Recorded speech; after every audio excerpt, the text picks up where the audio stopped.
To learn more about giving and why this is important and perhaps even central to a happy life, I'm talking today to Wim de Bundel. And Wim is the author of the book Geven is Leven, which you can see behind you, which translates to English to Giving is Living. A book which he put together, inspiring stories about giving sports life, also hope and optimism. And Wim is also the founder of a website, or a platform, maybe I should say, with the same name, gevenisleven.nl, inspiring and helping people to give more. And the website also is full of stories and tools which help you give more, and has compiled numerous initiatives and useful links to stimulate people to give more. So I think it's a really clever platform, and it fits, I think, a need of which we might all not be fully present of. Wim, thank you so much for your initiative first, and for the book, and also to make time today to talk with me today about giving. Yeah, Julius, very nice to be here in this Monday morning talking about the subject I really love, giving. So you're making my week already this morning. That's great. Wim, before we dive into more details about giving, could you please share with me, the listeners and viewers, a bit of background about yourself and how this book came about? Yeah, sure, I'd love to. I've been working as a director of marketing and sales for a big insurance company in Holland. First, it was Delta Lloyd, and after the takeover by Nationale Nederlanden, I was director of marketing and sales as well. And during this period of 12 years, I'm writing about the book. So on the one side, it's about my career as a director of marketing and sales. But in the meantime, you see a lot about what's happening in my life. Mm-hmm. So you meet my wife, you meet my mother, you meet a lot of people, my friends. And every time, because what happened in 2020, I was laid off out of the blue. Yeah. So I started thinking, Corona came over it.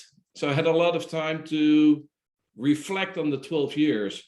And when every time I look back at this 12 years and I saw something happening for the worse or for the good cause, mm-hmm. There's always a relationship to giving.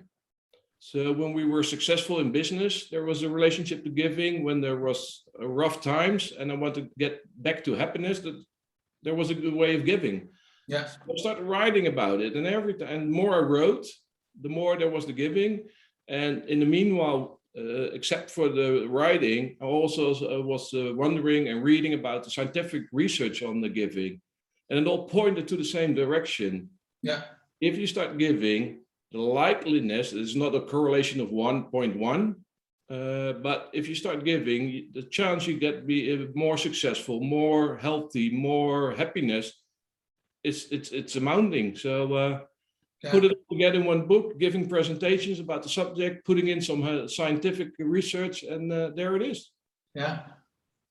Yeah, that's an interesting correlation, actually. And I want to talk about that in more detail also in your personal life and professional life, what that correlation is. But before we do, from the research of your book and from the blogs of your website, I know there's a great magnitude of stories and anecdotes around giving. Yeah. Could you share with me some of the most profound stories that stood out that you came across in the research for the book? Yeah, and it's not in the book, but during my research, and I'm going to show it now, this book, The 5 Secrets You Must Discover Before You Die. Huh. I think it's the why. I don't know if you know Simon Sinek's story. Yes. The why. Yeah. Sort of here is in the why. John Izzo was talking to about 300 people plus, long interviews with a big team, and they talked to people 60 years and older about wisdom and what would you give to younger generation as a sort of secret for life, for meaningful, happyful life. Mm-hmm. One of those 5 was give more than you take. Mm. So more people gave during their life, and it's not only giving everything away, but so you have your own priorities, but next to it, you have a meaningful life by giving to other people. For me, it's sort of the why. It's also in the book. It is when my mother died in 2017. We were lucky. She had lung cancer, but we had a long time with a good period. So she was ill, but not too bad. with a good time for about 8 months talking to each other and talking, but also doing nice things. Yeah. And I put those two things together. Well, when we look back at her time together and with friends, and when she was really dying at the end, friends came over, and there were a lot of people I didn't know before. And they came over. Your mother helped me so much, and she helped me with this, but not only me, but also my son. And it sort of put the book together scientifically with my real personal relationship with my mother. And then it all came together as sort of, yeah, this is what you want. And the book talks about the 10-minute funeral or the 10 hours funeral. Yeah. There's even, the writer also wrote a story about, he was attending when he was younger, and a funeral there was nobody. And I guess we all want a funeral where there are a lot of people remembering you. Yeah. So I put those things together, and one of those 5 secrets is give more than you take. Yeah. Yeah, that's an interesting point. And also with regard to your mother, that at the end of her life, everyone showed up again, not only at the funeral, but also before to give thanks and to pay back. And one of the smaller, and this is more the serious stuff, but also one of the, in this book, I really love this one because this was sort of more talking to 300 people. This is more the scientific, even bigger numbers.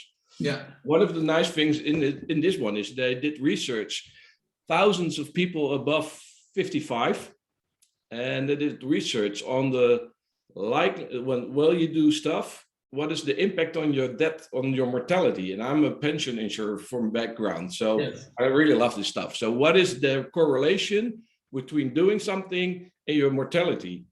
And the research said if you are 55 years and older, and you start doing exercises 4 times a week, so running, whatever you do, your mortality rate drops with 30%. So great. I guess we all know it. But then they do the same research on donate two times a week time to 2 different foundations or whatever you do, cancer or in your own community, and mortality rate dropped 44%. So giving your time is better than sporting. Of course, it's better to sport and give your time to charity. Yeah. But only stopping with smoking was 48%. So only stopping with smoking is a little bit better than starting giving. So of course, it's even better if you quit smoking, start running, and do some charity. But you live forever. Yeah, you will live forever, I guess. I don't know how mathematically it works out, but for me, the insight is always, hey, this stuff is even better than running. And I don't like to run so much. So I started giving some more. Yeah, that's great. Yeah, it's definitely true. I think it has a lot to do with our well-being and obviously the well-being of others, which reflects back to us. It's a positive spiral when we give. Yeah. And they also talk why it is, and they say, well, it's a little bit familiar to the runners. In running, it's called runner's high. You get those endorphins and stuff make under your hormones. So you get happiness feelings. And they say, well, it's a sort of same working when you help other people. There's some hormones created in your body. It makes you more happy and see people, and it's working. Yeah. We've talked about already a little bit why this is important, and obviously, given the title of your book, Geven is Leven, it's a central part of life. Yeah. How has this been, or how has it become a central part of both your personal life and your professional life also?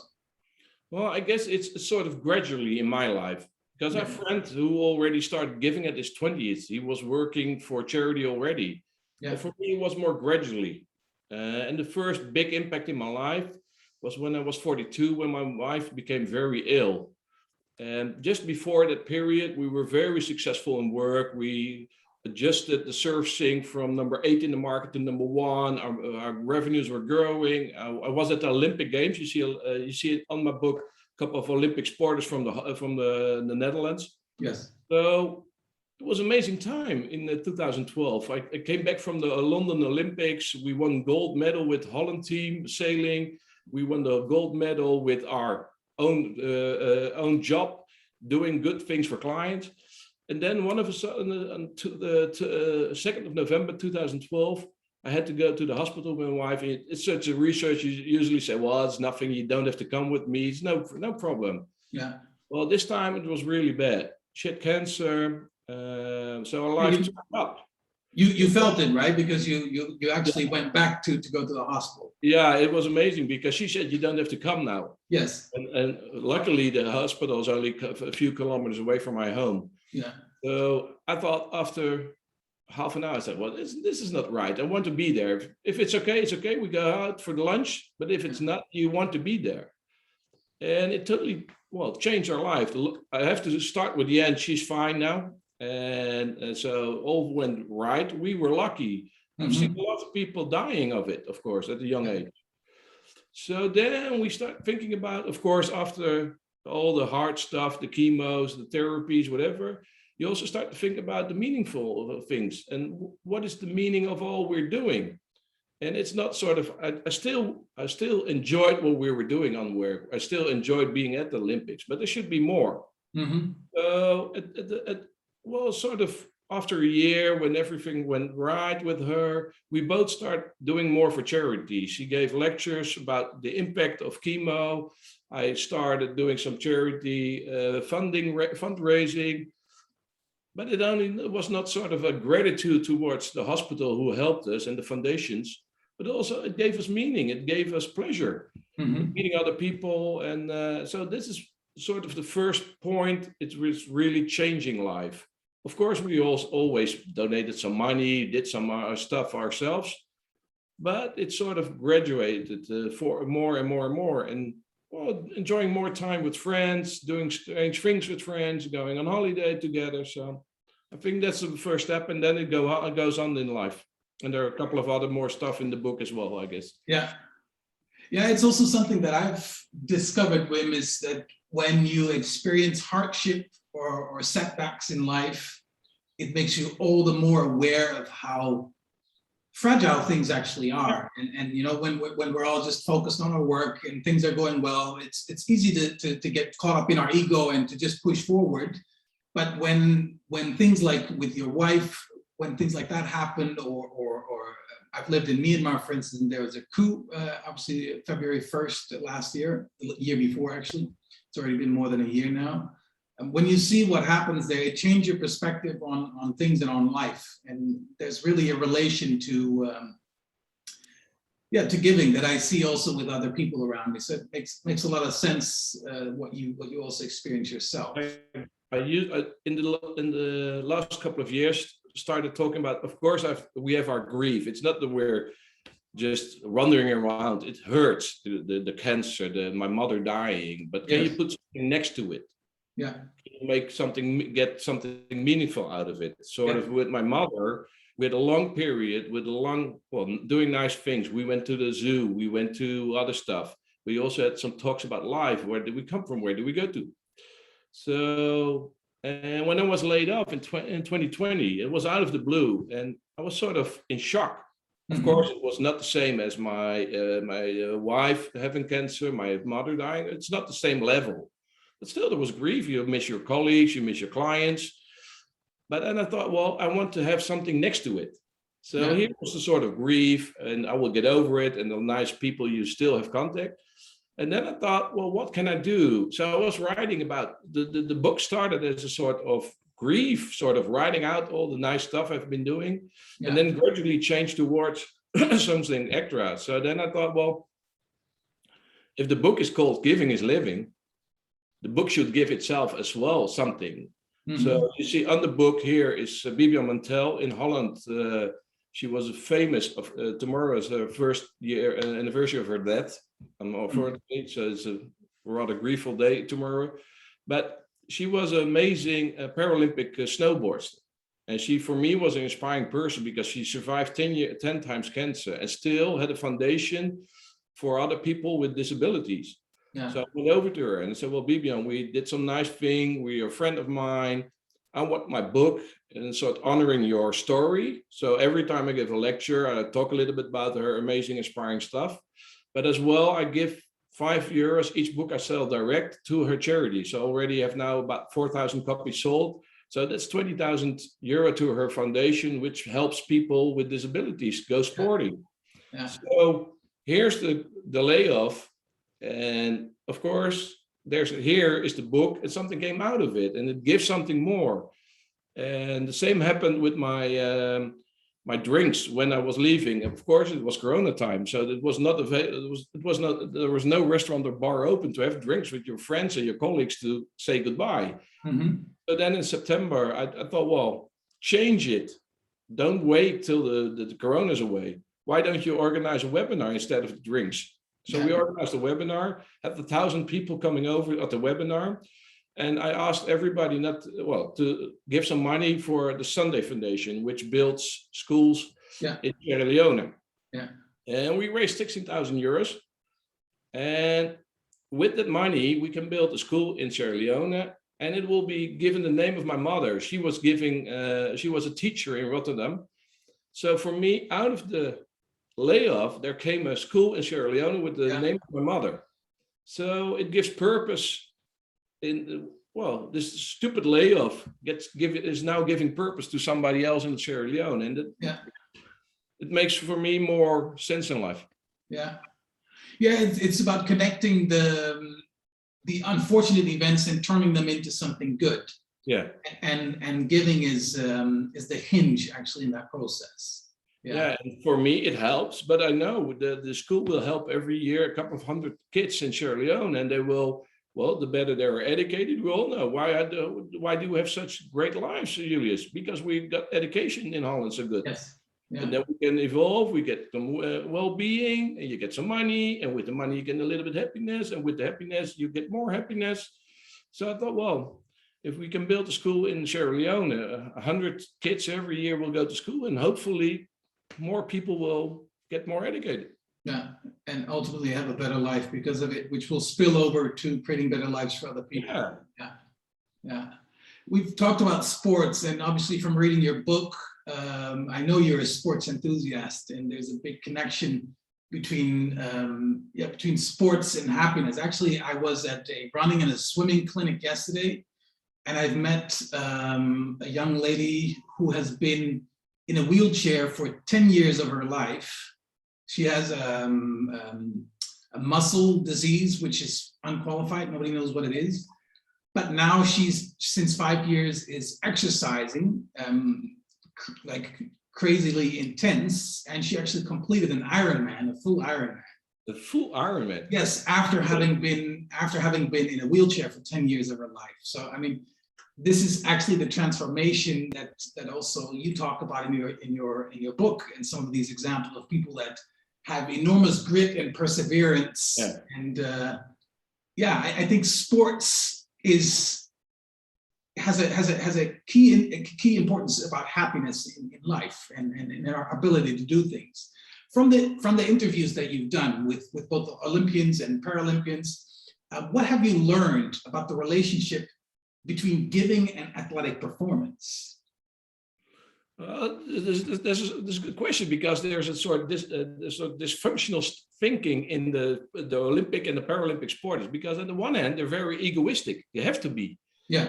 You want to win a gold medal at the Olympics, you have to be focused enough, but you have to, well, you can't do it on your own. So you have to have a good team around you, support team and whatever doing.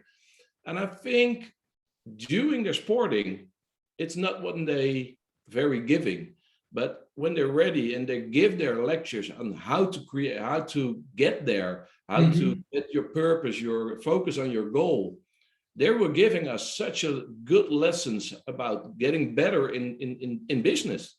Yeah.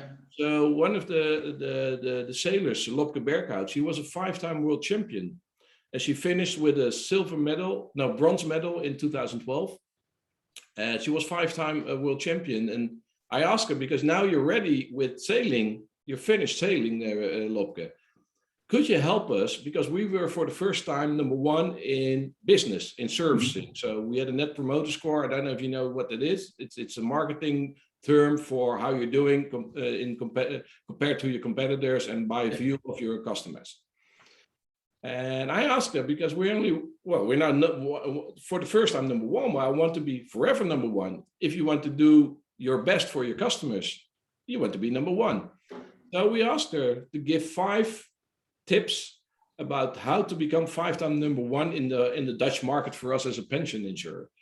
And so she was giving lectures to all our people, giving lectures to all our clients, and gradually we incorporated those tips and those lectures, because it's not only the lecture, it's the sort of following it up. It's sort of 4 years in a row, working every day a little bit towards that goal. And for us, it was not a higher goal in sort of, it's not meaningful in the broader horizon we're talking about giving. But I think if you want to give to your clients, it starts with a good servicing, taking care of them. If they have a question, answer the phone. So these are sort of, so the supporters were giving us how to achieve your goals. And at the end, we were talking about how to become better and better and better. Yeah. And I think it helped us a lot. And then when you're getting better, you have more time with your clients to get more meaningful stuff on the table. What can we do extra for you guys? What can we become better in? So, and at the end, the later part, when we were 5 years in a row, number one in servicing, we were adding more and more meaningful stuff on the table. Thinking about, we're a pension insurer, so what happens if somebody dies? Usually we thought about, okay, somebody dies, we give our money back to the widow. But now we were talking, what can we do extra, and thinking about the stuff. What can we do with our asset management? Can we do it more sustainable like? So the supporters gave us focus and how to become better for our clients. So this was a very different form of giving, not giving money, but attention towards your goal, I guess. That's for me, it was the main reason, the main thinking about, okay, how to become better. Yeah, I mean, obviously giving is not only about money, it can be giving of time, giving of attention, giving our expertise or our knowledge or experience. Absolutely. How did that translate into giving into that company customer relationship? Was there an element of giving that got implemented there as well? Yes, when we first started out, our services was really bad. So at that time, you're not talking about doing charity stuff with your clients. They say, well, finish up, clean up your act, do the right stuff. So first part of a customer relationship, I think, is doing the things right, the right way, getting them to a high score in servicing. But if it becomes better and better, so later on, sometimes small stuff, but also bigger stuff. But also when I was working for Nationale Nederlanden, we were the main sponsor of the running team in Holland. And the marathon of the city of Rotterdam, we were the main sponsor. So we were sponsoring it, but that was about it. So what's the meaning of sponsoring? Of course, you help people go running. And then we start thinking, why don't we go run the quarter marathon together with clients for charity? And we choose the Linda Foundation, which helps people with children in Holland who are in a poor situation. So 1 out of 4 families in Rotterdam live below a sort of minimum salary. And the Linda Foundation helps them. So we raise money together with clients for the Linda Foundation. And then it's only one part, but every year we start adding stuff which is a sort of charity lookalike. Then your clients start thinking about it as well, sort of, hey, those guys are more than doing their stuff. They're meaning as a company. And I guess it's the same. If you look at life at the end, you should look back, what have you been giving more than you take? I guess it's also your purpose as a company. What do you give more than you take? And I think in these times, only companies will survive who think about more than their own servicing. Especially at the moment, if you read about Generation Z, I guess that's the young guys coming out to the labor market.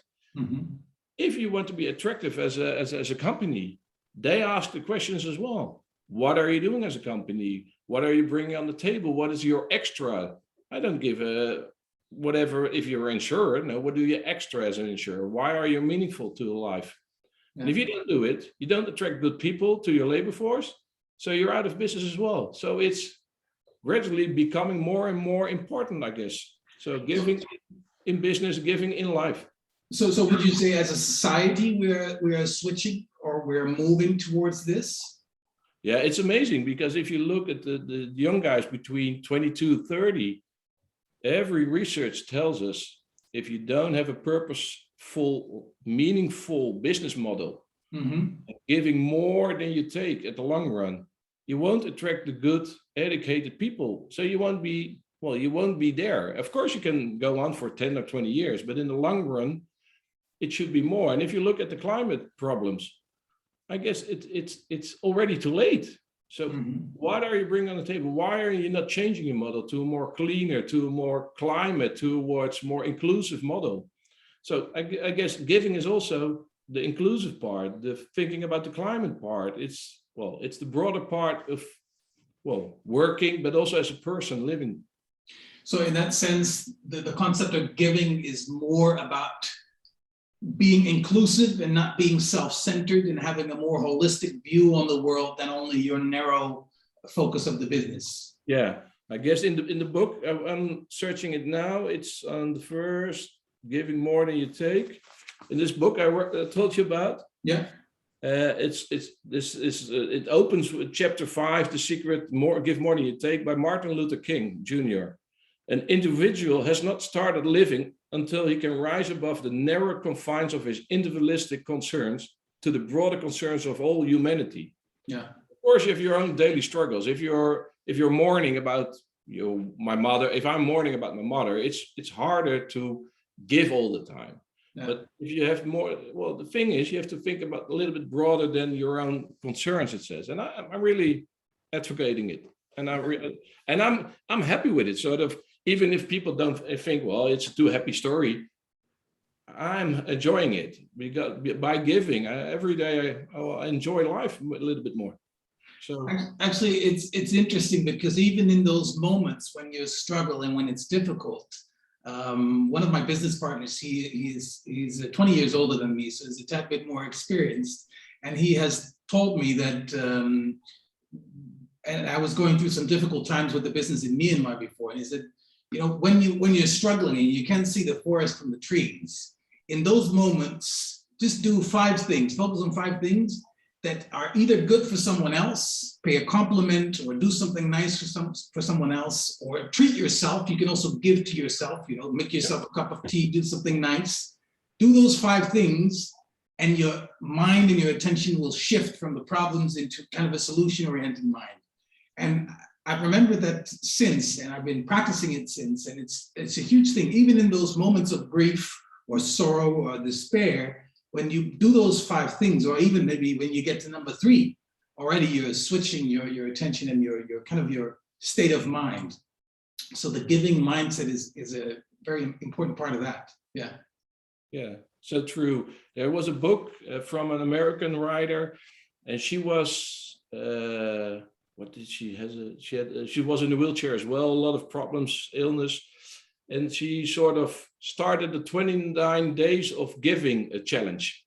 Yeah. So every day is small giving. And so gradually her total well-being became better.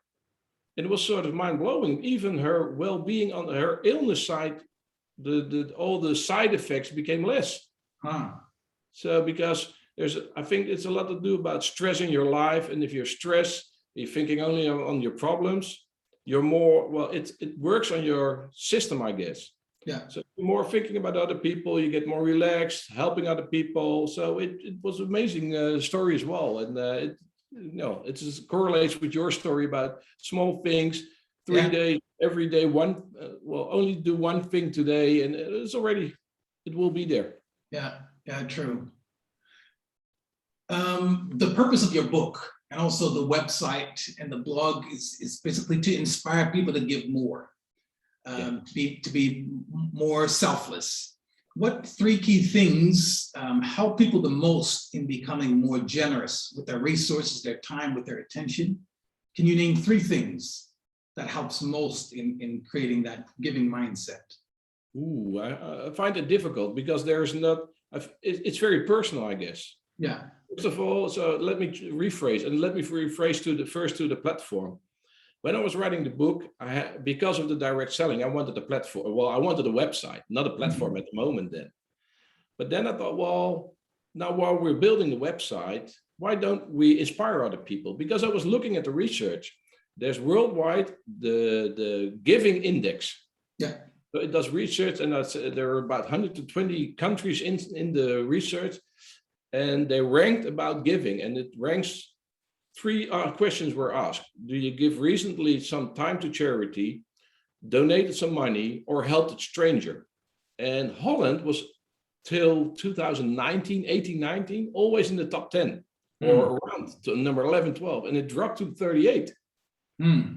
So, and if you think like me, the research says giving helps you with a better health, success, and happiness, you should be number one as Holland. Yeah, that's true. You should be number one. And my Olympic side started thinking,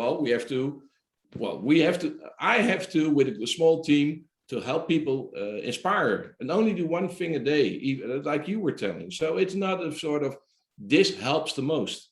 Yeah. Because the most helps is it on a regular basis, and sort of focus on your own priorities as well. So not all day giving away all your time to charity. No, it's okay. I have my own priorities, and every week or every day during the end of the day of every week during the end of the week, do a couple of things. So it's your own, because sometimes it's always thinking about, okay, charity, but people helping as a soccer team, as a coach, as a volunteer. Yeah.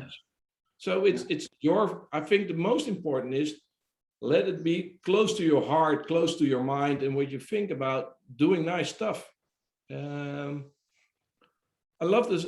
When I was making the website, it was also in the book, I always told myself, whatever is going to happen, if there's only one person in life sending me an email or giving me a phone call, I enjoyed the book, and telling me it changed a little bit his life.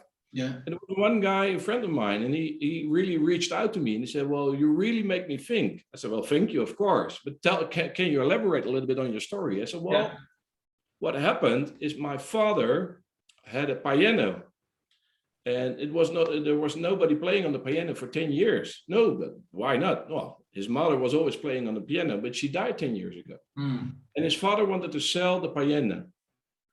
And my friend told his father, said, well, but why don't you give it away?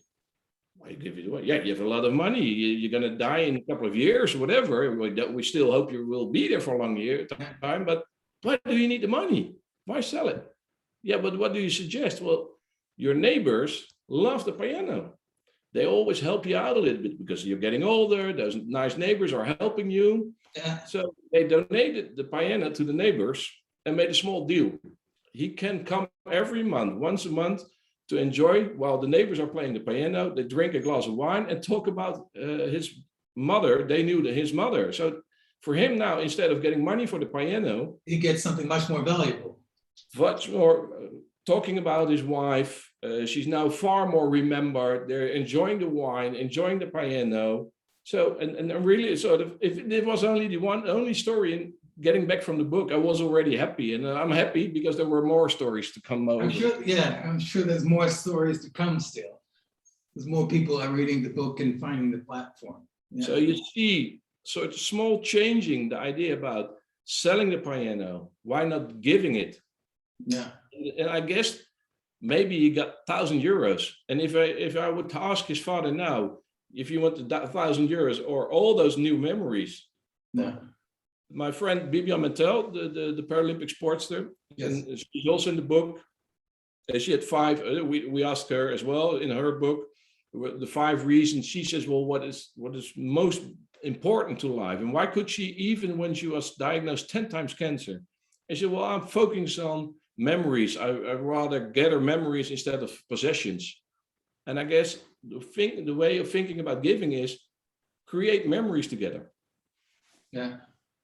Yeah, that's definitely true. And I very much relate to that, because all the material things actually only weigh you down if you really objectively look at it, because you have to care for them, you have to worry for them. And experiences, they just brighten your day. I mean, obviously if they're good, but even the bad experience, they can lift your life through the learnings and through the new pathways that they take you. For instance, you losing your job. I mean, I read at the start of the book how this experience was for you, but I imagine now that if you see where it has taken you, it's been much more, maybe a much more interesting part of life that has now opened up for you, instead of having continued your same career. It's sort of, I still love the job. I was really happy in the job. Yeah. But the thing is, when shit hits the fan, you get two choices. Stay mourning, well, I'm missing it. Instead of focusing on what's giving it to you, giving the opportunity to broaden your horizon. Yeah. So I choose the second one and said, well, okay, can we get some meaningful stuff out of it? Building the school, writing the book, donating money to charity, meeting new people like you. I would never have met you if I had been writing the book. So I'm not advocating, okay, it's nice I was laid off. No, it happens in life. Shit happened in life. So the only thing you are in control of, what do you do with it? Yeah. How do you respond to what happens to you? How do you respond? And that's the most, in my opinion, and of course I was mourning, because sometimes people say, yeah, well, it was the most gift in life that was laid off. No, it was not a gift in this way, because I was really crying a couple of days, missing people. But can you put something next to it? Yeah. Yeah. People give for different reasons. Sometimes we give in order to receive, and then it becomes transactional. Actually, it's not giving, because I say real giving is unconditional, and you don't request anything in response or in reply. What did you find in your book are the biggest motivators for people to give, or what instills giving? What instills giving? It's a good question. Maybe I have to write another book, because I haven't been sort of what instills people. Let me rephrase it. I've been reading this book, Give and Take. Yeah, I'm reading it too for my research. Yeah, it's amazing, and it's talking about takers, sort of mediators and givers. Yeah, and the moment you learn, and the book says, be careful. If you're a giver, be aware of your own priorities. So if you don't watch your own priorities and you're a giver, you'll lose. You will be at the lowest bottom of successful between bar. Yeah. But if you look at your own priorities and you start giving more, you will be very successful in life. And successful not only in wealth by money, but also about happiness.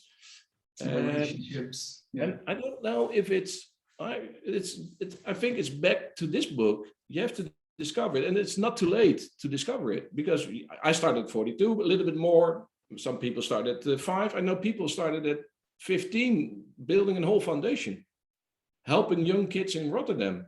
Yeah. But it's so I think you have to find your own meaningful way of giving.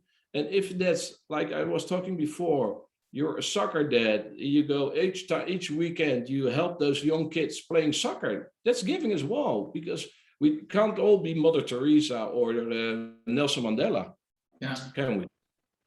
But thinking about, and I don't know what's the reason. Usually when I talk to people, it's through life giving by their parent. My mother was a giver. Yeah. So she taught me about giving, but if you don't have the surrounding, you still can do. And if you reach out and you learn about how it's affecting you positive, I guess you're going to try a little bit more harder by yourself as well. Yeah, I think it's an interesting thing that you said, and you mentioned it a few times now. It's the part where you don't have to, or you should not forget about your own priorities.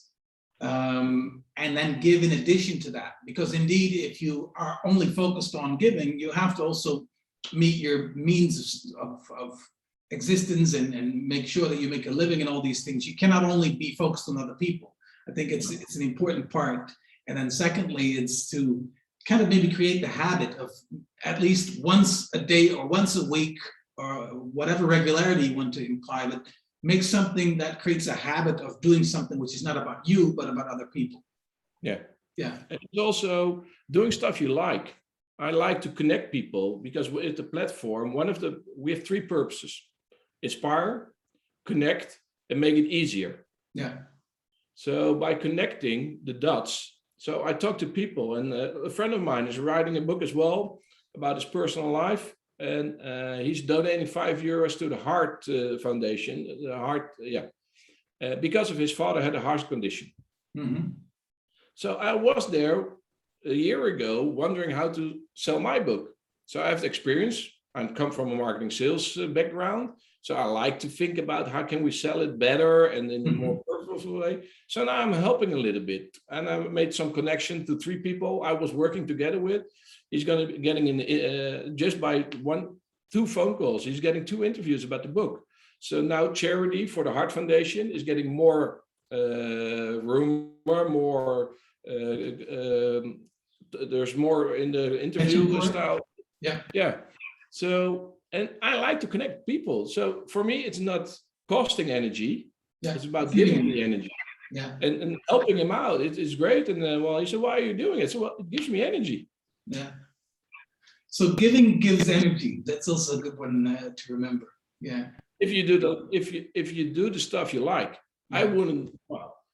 I would never be a soccer dad because it's not my thing. Yeah. I'd like a friend of mine is doing it. So go do it. But my thing is connecting people and sort of thinking, hey, if I connect those 2 people together, there's going to be something extra out of it. So and do it on your own way. Do it in a way it gives you energy, but don't do it all the day. Yeah, well, focus on your own priorities as well, of course. Yeah. Yeah, definitely. We should not forget about those things, but I think it's very much enriching. We add giving to our daily practice, or giving practice. And again, it doesn't have to be money. It can be time and attention or expertise. We can give in many more ways. And I think also in daily life, and that's an interesting point that you mentioned, that we dropped in the Netherlands in this giving index from 12, I think you said, to 38. Yeah. That was 2012. Since then, we've dropped. No, it was 2012 to 2019. We were in the top 10. Okay, and from 2019, we dropped. And so we were top 5, top 6, and we're dropping to the top 10, and now 38. And maybe it's out of context because of Corona and other countries, but it's not talking about giving every day, every moment, all your money. No, if everybody, because they're only asking, have you been giving your time last month to a stranger? Yeah. If you just help out one guy, how hard is it? Yeah. Well, the reason why I brought it up, what I wanted to say is that I think even in society, and I guess because I've lived abroad for over 8.5 years, at least the last, and before I also lived abroad, but I just came back last April, since 8.5 years. And I've seen that Holland has actually changed. It's been my experience.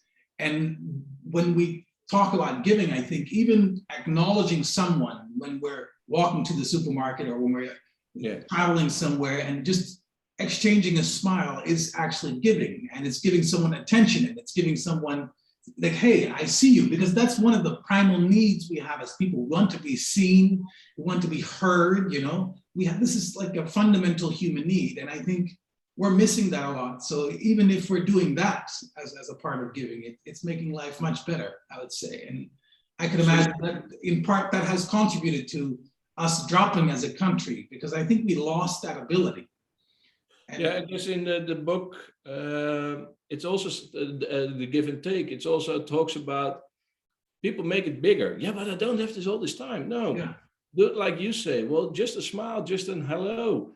There was a guy who's homeless in the supermarket, always selling the homeless newspaper. Yeah. And I remember, I always say hello to him. I never ask his name. Yeah. And now every month, not every time, I talk 2 minutes to him, and he's very happy. We're talking about Louis van Gaal, the coach of the soccer team in Holland. Yeah. And it's amazing. And I learn a little bit about him, and I know his name, Kamel, and he's and now it's, hey, Kamel, hi, Wim. And I'm enjoying it. Yeah, it's enriching both of your lives, and it doesn't take anything. And it's also in the book, it says, think about the 5-minute rule. If you make a phone call to me and say, well, can you help me out? Don't make it too big. okay, Julius, I can help you out, but only 5 minutes. Maybe I can make one phone call for you or help you with this little thing. And most people say, well, it's too big. I can't do anything. I'm not even responding. Sometimes I just respond, say, well, hey, great initiative. I'm really sorry. I'm very busy at the moment. Yeah. Next time, I hope to do better. And just by letting people know you're doing a great job, even if I can't help, is already reaching out a little bit. Yeah. And it's doing something. People say, I'm too busy, just saying, yeah, but I don't have the time to write an app for 1 minute. Yeah. How can it be? Yeah. Yeah, it's true. It requires a shift of our focus and attention, I would say. But yeah, it's the same with you. You reached out to me and said, well, you wrote an email for 10, 12. You did your best on letting me. So it was 10 to 10 in the evening. Well, the next morning, I said to my wife, spoke on the phone. I'm going to reach out and see what's going on. And can I give my time? Because if this guy, with all his ideas giving forward and my giving ideas, which are not mine ideas, it's all there in the books. Of course, I read it, I lived through it. But if you're going to enhance mine ideas to other people, if it's only one, it's a better world. Yeah. And it was the same thought for me when I started this project, because obviously I'm learning from it. And I'm connecting with some very interesting people, including yourself. But the goal is also, I want to help other people that they benefit from it. And if it's only one person, and so far I've heard many responses, and it's been many more than one, so it's already great, but even one would already been enough. And I really, really love it. And how you're really good organized as well, because this is already the 32nd one or 33rd. 32nd, you're number 32. It's amazing. Published on Wednesday, and then 7 more to go, and then the year is finished. You got to be happy. It's even harder than the Ironman challenge, I guess. This one. Well, yeah, it is, and I'm training for an Ironman at the same time, so it's been a bit much at times, and then obviously I have work too. But it's been very interesting. Well, that's what we were talking. If it gives you energy, go with it. Go with it. Yeah, definitely. Wim, the last question, and I'd like to end with this question in all of my interviews. What question about giving didn't I ask? And I'm sure there are many, but what question about giving didn't I ask, which I should have asked? Like, what angle did I overlook, or is there something that is out in the obvious for you? I guess we all sort of talked about all the subjects, but there are a couple of small things I want to add. It's not you're not asking, because it was we had the scientific stuff, we had the book, the private stuff. This is a very simple book. Happy Money. We all relate to it because it talks about spending, the new science of smarter spending. And one of the research says, and it's really, I was really laughing at it. They gave 1,000 people or whatever, enough people, $20 and go spend it on your own. And to other group, spend it on somebody else. And at the end of the day, they did research who was happier. And the guys giving the money away were happier. Yeah. So it was very simple research, it's in the open there. So for your scientific research for Wednesday, maybe a little. Yeah, no, definitely. If you Google it, there will be a small part about the giving, but they also did it in sales teams, which is my background. Yeah. They said, well, here's a small amount of money and you can go spend it on your own or give it to somebody else within the team, or give some small present for the team, buy something for the rest of the team. And the teams who were giving each other attention with the small amount of money, buying a cake, whatever, they've outreached the sales by far, but compared to the other teams. Yeah. So giving is not only making you happy, but it's also making you successfuler while making fun. So I said, well, start today, Julius. Yeah, definitely. But this also signals, I would imagine, a mindset. If those teams who are doing that, who are focused on each other, ultimately they're also focused on their customer more instead of taking from their customer. So I think it's also the culture is probably a better culture in that sense. which ultimately leads to better performance for the company, but also probably more enjoyable work. And for maybe the Dutch people who are listening and watching, yeah, I told you about inspiring with the platform, Geven is Leven, where I talked about connecting, but also about making it easy. Yeah. Well, I have 2 suggestions for them. One is rather easy. The Up shoe wear, I'm now wearing it. It's a sustainable shoe. It's made by people with the Down syndrome as well. And it's giving 14 euros to charity. This is the products I really love as a foundation, as a platform. Yeah. So you can buy them if you watch on the platform today. I'm posting it, and of 120 euros, 14 euros go to the charity of the Sunday Foundation. And that means that we can send 2 children to school for a year. Yeah. That's easy, is it? Yeah. And you can do that while walking around in some new sneakers. And if every company would be thinking about this, okay, I'm making a sneaker, but can I make it more sustainable? Can I make it more inclusive? People from the Down syndrome, of autism, or whatever, and give something. Wow, how would life look like today then, Julius? Yeah. Well, you're inspiring me also for our own business with even with the shoe example. So thanks a lot for that, Wim. Yeah, because it's so much. People are always thinking about I have to do the big stuff. Yeah. Last example, we closed the market on giving. Yeah. When we had a meeting with marketing and sales, around 50, 80 people, we could go to the usual conference center and buy for usually pay for 5,000 to 10,000 euros for the conference center with all the PowerPoints or whatever, all your technique and whatever. And we said, where can we go instead of? And we went to the Friendship Sports Center in Amsterdam Northeast, totally built for people with disabilities so they can go sporting. So our 5,000 to 10,000 euros, instead of going to the normal conference center, went to there. And they used the money not only for the normal conference stuff, but also to help other people with disability. So you think, well, it's not always the big stuff. Keep it simple. We have a conference. Where can we do something extra in giving? If I buy my sneakers, can I buy sneakers that are giving a little bit more than the average sneaker?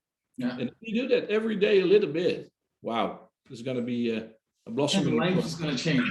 Yeah. And it's going to spill over in the lives of other people. And those lives will change. And then, yeah. Wim, I appreciate it. Thank you so much. It was great. Pleasure to talk to you, and we'll definitely stay in touch. And all right, thank you, and enjoy it, and start giving more than ever before. We'll do, yeah, definitely. Thank you. Thanks a lot. Have a great week. Appreciate you. Bye-bye. Bye.